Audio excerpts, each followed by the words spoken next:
What's up, everybody? Thralls here once again. I'm Necrotic Nick, and I have an album review for you. So yet another one that came out on the 14th of October that I definitely had my eye on was the debut full-length from Mother of Graves, Where the Shadows Adorn. This comes out on Wise Blood Records. This band formed in 2009 in Indianapolis, Indiana. This, again, is their debut full-length. They had an awesome EP that came out last year, In Somber Dreams, which I thought was absolutely amazing. I heard a lot of buzz about that EP, and I ended up picking it up, and I really ended up digging it. I also found out that one of the members, actually the frontman and keyboardist, is actually a member of another Indiana-based band that I like called Obscene. So yeah, just a lot of cool shit coming out of Indiana right now. Now, these guys play a style of death doom that I absolutely love. It's very dreary, very melancholy, and reminds me that I am missing albums in my My Dying Bride collection, because this band really latches on to that peaceful death doom sound from the 90s, namely Catatonia's Brave Murder Day, My Dying Bride's Turn Loose the Swans, and Paradise Lost Gothic.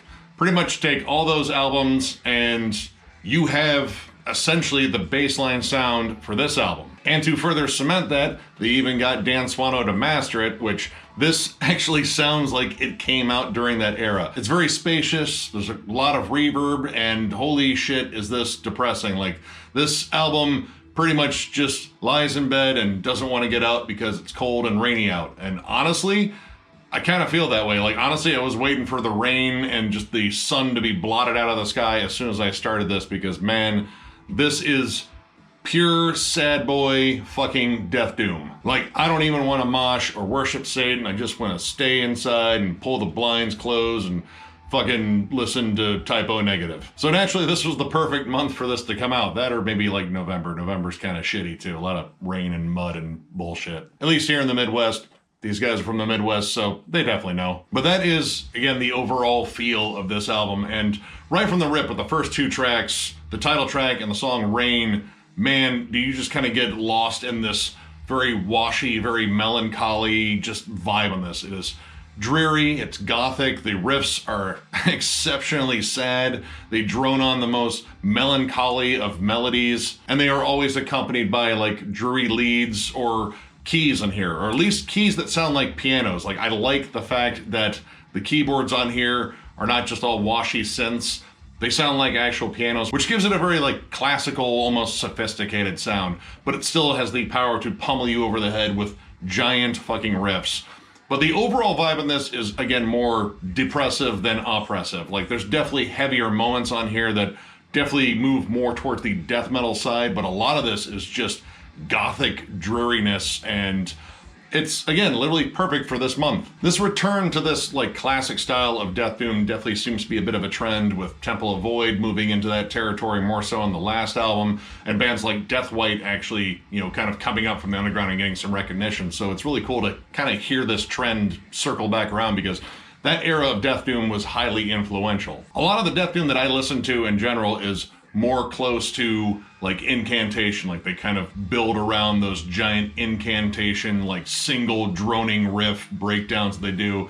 And I love that shit, but actually hearing like more melody incorporated in this, and again, that sort of lush, sort of washy sound that sort of coincides with the imagery of just fall, like leaves everywhere, it's muddy, it's raining, you know, there might be ice, I don't know, it's cold and shitty, you have to wear a scarf, like all the stuff that I'm psychologically preparing for this coming winter, because I like the cold weather, but I hate winter. But that is like essentially the setup vibe. As this album goes on, it does get a little bit more dark and sinister, and it sort of teases it at first. Tears Like Wine, while it is definitely still more melodic, teases some more sinister melodies. Like, you can kind of hear them shift from those like standard, more gothic, melancholy melodies to something a little bit more dark and a little bit more distant. And then by the time you get down to probably the heaviest track in here, The Emptiness of Eyes, this is where this album really kind of just jumps right towards the death metal side. There's faster sections on here that just have flat out death metal riffs, and not like melodic death metal riffs, like flat out death metal riffs. Like, this sounds very akin to stuff you would hear in like a Benediction album or something like that. Even in songs like Ghost in the Twilight and Of Solitude and Stone, both have like heavier, just more aggressive moments to sort of play off the melancholy, because you get this cool kind of pivot in moods there. Like, they go from moping about and being, you know, sullen to being actually angry probably about being so sullen for so long. But regardless of what style they transition to, you were always greeted with great melodies. In fact, the lead melodies in here are very constant. Like, there aren't a lot of sections where it just comes down to a flat out solo. It's mostly a lead accompaniment to the dreary, sad riff. And what I like about that is the fact that there are no really clean vocals on here. This is all like a deep roar, actually very similar to Michael Ockerfeldt's performance on Brave Murder Day. It kind of allows the music to just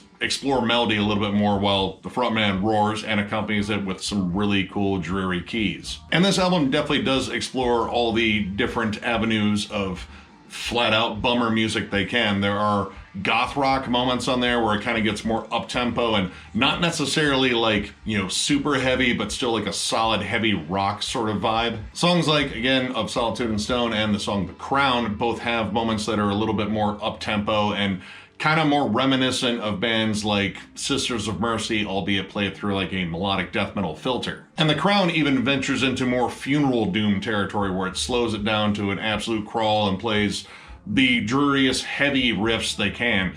And again, that's kind of a little bit different than the gothic sort of, you know, vibe that this album has. The more gothic doom side of this album feels like, you know, it's sort of romanticizing the darkness and the whole being forlorn and depressed and longing for a loved one that has left you or died. Yeah, that's definitely the vibe of that. Whereas the funeral doom side just skips right to the fucking funeral, and it is slow and it is depressing and it is absolutely defeated. But surprisingly, this album does have some more uplifting moments. Ghost in the Twilight actually has like a really pretty ascending melody. And believe me, ascending melodies kind of feel a little bit rare in here because everything is kind of descending down into the darkness, into the giant pit of depression where this album was probably recorded. But Ghost in the Twilight feels a little bit more uplifting, like the ascending melodies kind of just pull you out of the darkness just a little bit. And of course, a big thing on here is atmosphere. This feels so dreary and just sullen and depressing and isolated. And isolated is kind of an interesting thing because there are a lot of sections on here where they isolate certain instruments. You have isolated pianos to lead in songs or to just kind of do a really wild transition to the next spot. Isolated clean guitars, acoustic guitars. And honestly, that kind of works with the mood of the album because this album could not sound more alone and dark unless it was a one-man project recorded in a fucking cold barn in, well, Indiana. But that kind of leads to one issue I do have in here is sometimes this gets a little transition happy and some of the transitions kind of come out of nowhere. Of Solitude and Stone, while I really like that song, there are some interesting transitions that don't necessarily make sense and kind of feel like they're kind of shoehorned in there. Towards the end of the song, it kind of goes into what I would describe as depressing bolt thrower. Like there's this really heavy section that comes in and it's just this one moment and then it ends and it kind of goes back to what they were playing initially in the song, which was more dreary, melancholy death doom. And while I like it, and I think the riff is fucking sick on it, I just kind of wonder why that was there because it doesn't really move the song. It's just a moment that's kind of there and it doesn't even really work as like a transition. And this song is already kind of loaded with transitions where it drops out to a single instrument and builds up to the next spot. I just thought this one was kind of odd. And kind of the same thing at the end of Ghost in the Twilight. There is a heavier, more melodic death metal section kind of similar to like Amorphous Tales of a Thousand Lakes. And it just kind of comes in and it kind of leaves. And while that isn't like a big thing on this album where, you know, the transitions are really haywire, there are some songs where I think it could have benefited by just kind of staying the course a little bit more because when they drone on these riffs, it's kind of about what they build around it. Like I do like a lot of the single nasty riffs on here, but hearing them build and make the song grander, especially the opening of The Emptiness of Eyes, that song builds up exceptionally well.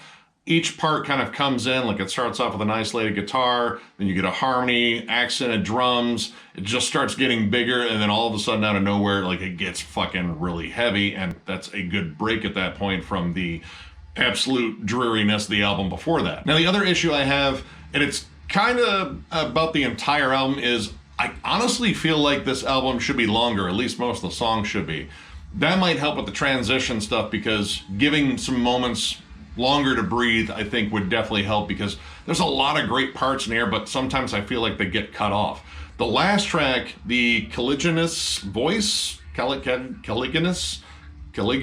I don't know. This song feels like what the rest of the album should be, at least in terms of song length. It's over 7 minutes long. There's a lot of moments for big, huge hooks to breathe and add on to. The main riff on it is one of the best riffs on the album. I love the almost classic heavy metal vibe to the lead melody on top of it. There's even some cool transitions where it goes to softer music and there's a spoken word. It just sounds like very dreary poetry. And then it closes on some of the best melodies in the entire album. I think that should be maybe employed a little bit more on the rest of the songs, because most of these songs, 4.5 minutes, maybe a little bit over 5 minutes, and I kind of feel like they just need a little bit more room to sort of explore dynamics. But outside of that, I think this is an absolutely solid debut, and again, it harks back to a very particular sound in Death Doom that I absolutely love. And admittedly, I don't listen to that style a lot because holy shit, man, that bummer fucking vibe just really sinks in sometimes. But I really enjoy it, and I think this band captures it perfectly. So overall, I'm gonna give this 3.5 stars. I think this is an absolutely killer fucking debut.